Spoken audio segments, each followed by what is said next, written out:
Bonjour, j'espère que vous allez bien. Bienvenue dans cette nouvelle vidéo. Alors, dans cette vidéo, pour ceux qui ne connaissent pas, je suis un maître d'anglais en Chine. Donc aujourd'hui, on a essayé de faire une sortie avec les enfants. Donc les enfants s'apprêtent à aller entrer dans le bus plutôt.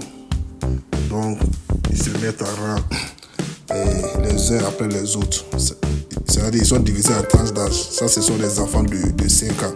Actuellement, nous sommes dans le bus. Les enfants sont assis. Ils mettent leur ceinture de sécurité. Donc, on a pris le chemin pour un endroit que moi-même j'ignorais. Je ne savais même pas où on partait. Voilà, ça c'est la ville de Kunming.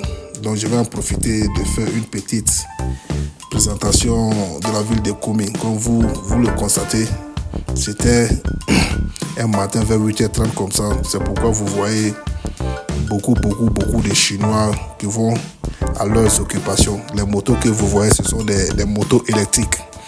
Il faut savoir que à Kunming ici, en Chine en général, il y a des motos électriques partout. Presque tout le monde possède des motos électriques. Je pense que c'est pour lutter contre la pollution. Nous savons tous que la Chine est l'un des pays qui produit plus de CO2, c'est-à-dire en termes de pollution.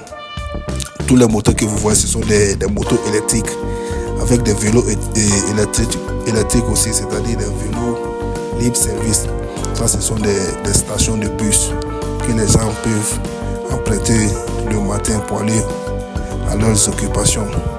Comme vous pouvez le constater, il y a des passants qui passent là et des motocyclistes. Voilà, tout ça, ce sont des motos électriques. J'ai l'impression que quand vous dites que les Chinois sont beaucoup là, vous-même vous regardez la vidéo, ils sont partout. Les plaques faites que vous voyez, généralement on les trouve sur les motos électriques. Ça c'est une station de bus. Il y a, comme on dit en anglais, un bus stop. Voilà. Les motos garées en bordure de route. Tout ça, ce sont des... Actuellement, on est arrivé au camp. Les enfants descendent du bus. Ils se mettent en rang pour ne pas se disperser. Est-ce que vous voyez? Ils s'attrapent l'un après l'autre. Et vous voyez? Donc, on est arrivé dans un camp d'aviation. Comme vous pouvez le constater, il y a un hélicoptère et un avion touriste. Donc, les enfants se mettent en rang. Et après, un instructeur va venir les expliquer à quoi ressemble un avion. Qu'est-ce qu'un avion? Est-ce qu'ils ont une fois été dans un avion? Comme vous pouvez le constater. Voilà. Avec d'autres enfants aussi, d'autres écoles. Ils s'apprêtent et mettent leurs effets sous les tentes. Ce jour-là, il faisait très chaud. Donc voilà, nous sommes dans une salle de simulateur ou de simulation, j'en sais pas trop. Donc voilà. Il y a un vrai pilote qui est dans la salle qui va essayer d'expliquer aux enfants qu'est-ce que c'est qu'un avion, comment un avion démarre, comment un avion vole, comment un avion atterrit.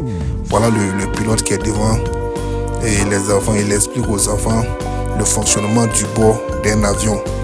Ces 3 trucs que vous voyez là, chacun a sa fonctionnalité, donc il explique les fonctions de chaque truc. Voilà, les enfants écoutent avec attentivement. Moi-même, j'ai appris beaucoup quand c'était ma première fois d'assister à un truc comme ça.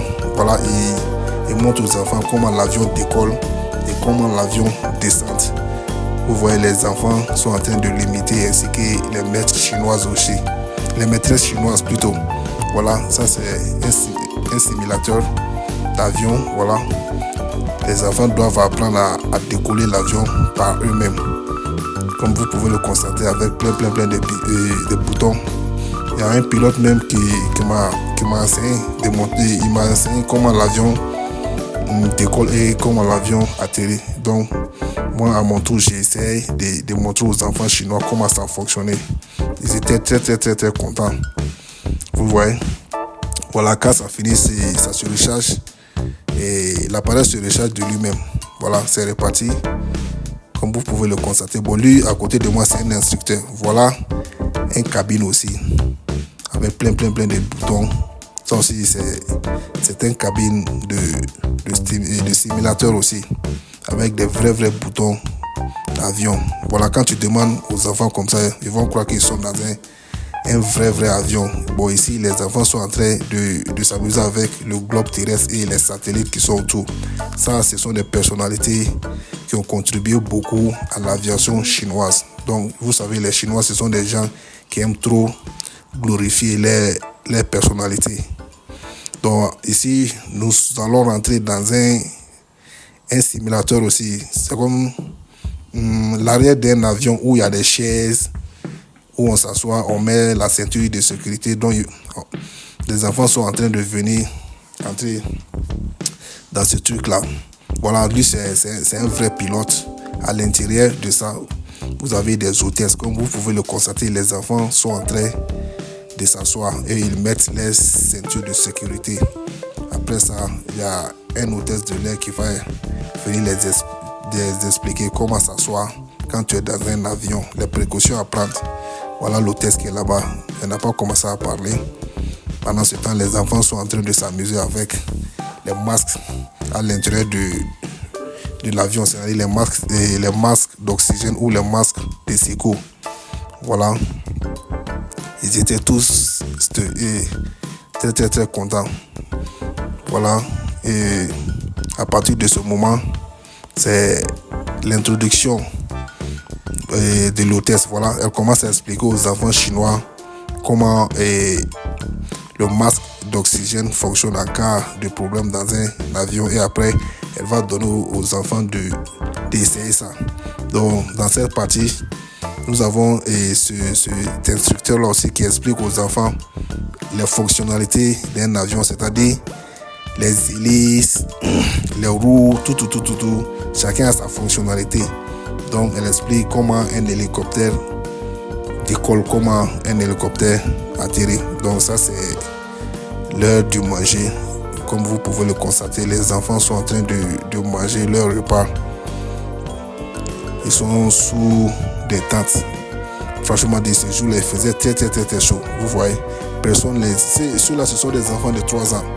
Personne ne les aide à manger. Ils mangent d'eux-mêmes. Donc après ça, on est venu sur le terrain de football là, avec un ballon de montgolfière. Et corrigez-moi si c'est un ballon montgolfière ou bien un ballon de montgolfière. Donc voilà, les enfants sont très contents parce que c'était la première fois de voir un ballon montgolfière, bien un ballon de montgolfière. Après ça, on a continué avec les activités, permettre aux enfants de s'amuser, courir avec des parachutes. Je pense que c'est la fin de la vidéo.